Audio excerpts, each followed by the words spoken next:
Hi, welcome to today's market update. I've got Dr. Steve Garth here with me. Thanks for coming along, Steve. How are you? Pleasure, Nigel. I'm very well, thank you. Very close to Christmas. It's been a massive year. Everyone's looking forward to a nice rest and Australian summer. The weather's looking a bit better at least, but we've been through everything this year.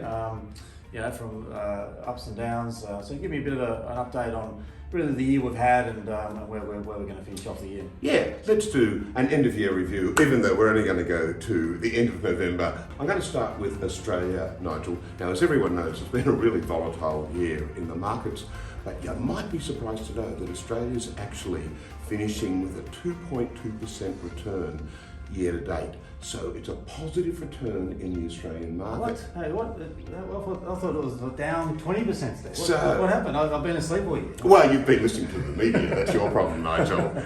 It's a positive return, but Nigel, to your point, it's all happened in the last 8 weeks. Back on September the 30th, it was down by minus 9.6%, and that's as low as it got. Yeah. But we've had like a 13% return just in the last 8 weeks. Extraordinary. Yeah, very extraordinary. I mean, if you were sitting here in June, July, you wouldn't believe it to think that the markets could be even, if not positive, by the end of the year. It is bizarre how markets can work. It really is. You really wouldn't have thought that the Australian market would be positive. Now, Australia has held up probably due to, we've obviously got some upside there with our mining sector. The banks have sort of come back. And we didn't have the big tech exposure, I suppose. We didn't have the big tech exposure. And we look at the chart here, you can see Europe's down by, over 6%. The US market, it's down by 13%, but it was down by 24%. Yeah. At September the 30th. That's like a serious bear market. Yeah. And to your point, the big tech stocks, they're currently down by 24%. But they were down as much as 32%. So you can see in the last 8 weeks, we've had this rally across all markets. It's about, a 10% rally across all markets. Yeah, so now in a year where almost every asset class around the world has been negative for most of the year, one of the most difficult asset classes to understand, especially when it goes down, is bonds. So where have bonds ended up after being down quite heavily during the year? Yeah, it's a really good point. It's certainly a shock to just about everyone. Bonds are meant to be the defensive asset.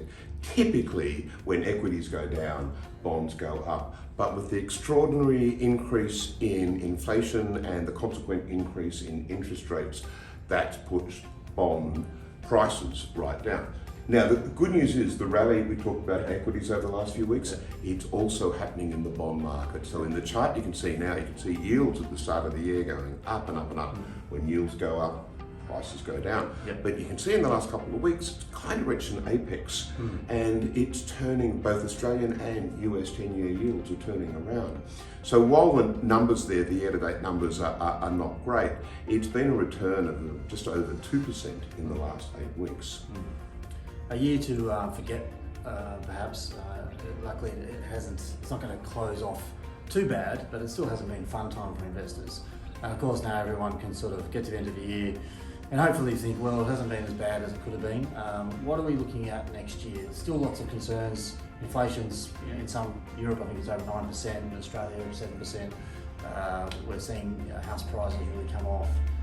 There's going to be all these mortgages come off next year. What impact that's going to have? What should people be thinking about going into 2023? First of all, Nigel, there will be some interest rate increases next year, probably 3, maybe 4, but that's about it.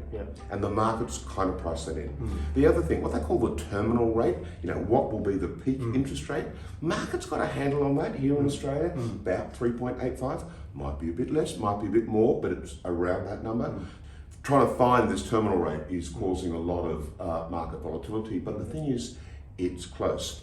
And the last thing we should say, Nigel, the audience will hear a lot about a recession in the US, and maybe even here in Australia. But I want to reassure the audience that the equity market and the bond market know all about this and have priced that in as well. Well, let's hope next year is less volatile than this year, but we never know. And this year has been a really good lesson in diversification, even though all asset classes were down at the same time. Our diverse portfolios have actually held up really well. For younger clients, the interest rates going up is going to be a concern, I think, into the next year. I think that's right. But we should also say, Nigel, if you're a younger investor too, you've got a lot of time ahead of you, and the one thing we do know about markets is over the long term, they do go up. Well, Dr. Steve Garth, it's been a great year having you on board. This is the first year we've had you on board as our independent chair of our investment committee. These videos have been fantastic, add a lot of value. Thanks so much. Have a great Christmas yourself.